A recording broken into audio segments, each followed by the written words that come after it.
Mes chers étudiants, mes chers enseignants de français, bonjour. Aujourd'hui, c'est notre 11e rencontre dans notre série La grammaire pour bien écrire. Dans notre rencontre aujourd'hui, Inch'Allah, nous allons apprendre ensemble comment reconnaître un adjectif qualificatif. Tout d'abord, on commence par qu'est-ce que c'est un adjectif qualificatif? L'adjectif qualificatif se rapporte à un nom ou à un pronom dont il indique une qualité ou une propriété particulière. Une qualité ou une propriété particulière à un nom ou à un pronom. Il s'accorde, l'adjectif qualificatif s'accorde avec ce nom ou avec ce pronom, normalement en genre et en nombre. Les adjectifs qualificatifs décrivent et définissent comment quelqu'un ou quelque chose est. Alors, ils donnent la description de quelqu'un ou de quelque chose. Il est comment?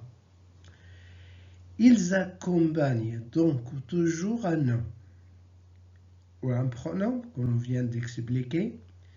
Leur terminaison varie selon le genre, masculin ou féminin, et le nombre singulier ou pluriel de noms auxquels elles se rapportent. Prenons quelques exemples.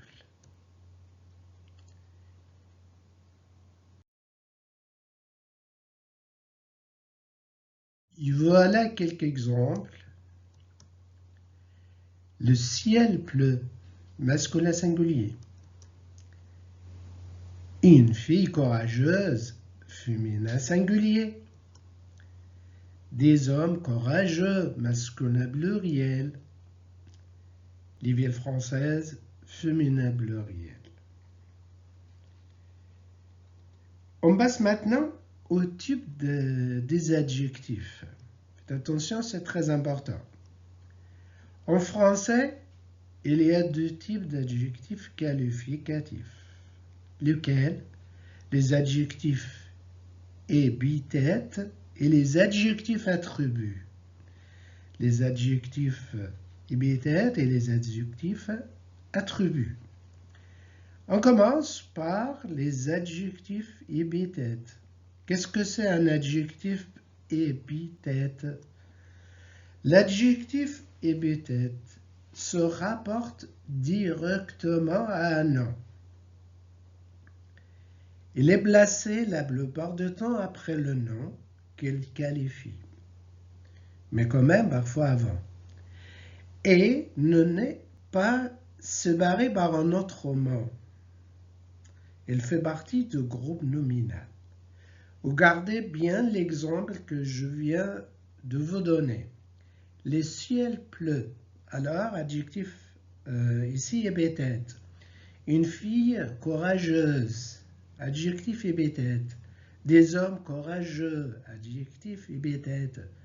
Les villes françaises. Adjectif épithète. Alors, pleut, courageuse, courageux, français, française.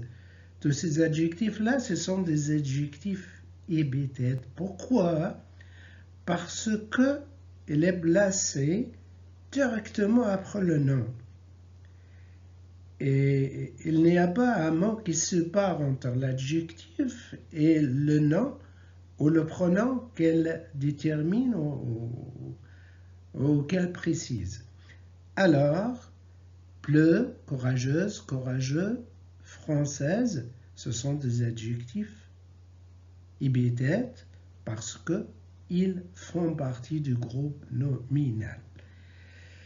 Et comme on vient de dire, parfois avant, on peut le placer parfois avant. Exemple, regarde ce petit chat. Alors, petit chat, petit vient avant le mot chat. Mais il n'est pas séparé par un autre mot. On passe maintenant aux adjectifs attributs.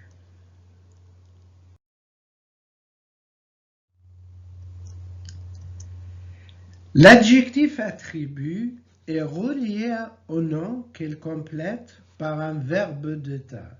Ici, il y a entre le nom ou le pronom un verbe d'état.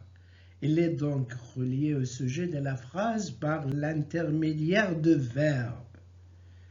Il fait partie du groupe verbal. Alors, l'adjectif épithète fait partie du groupe nominal. Ici, l'adjectif attribut fait partie du groupe verbal. Le verbe d'état, comme on a expliqué que l'adjectif attribut est relié au nom que le complète par un verbe d'état. Quels sont les verbes d'état? Les verbes d'état sont verbe être, paraître, sembler, devenir, demeurer, rester, avoir l'air, c'est beau. Alors, tous ces verbes-là, ce sont des verbes d'état. Ce verbe d'état-là sépare l'adjectif attribut de sujet, de nom ou de pronom.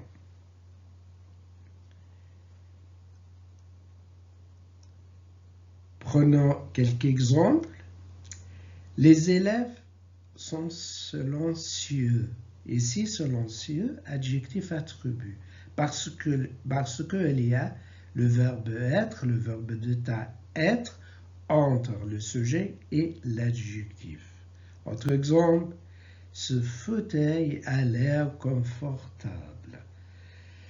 Ici, il y a confortable est un adjectif attribut parce qu'il y a un verbe d'état.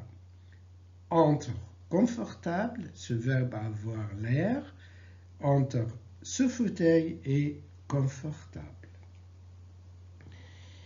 Et c'est la fin de notre rencontre aujourd'hui. On a appris ensemble de comment reconnaître un adjectif.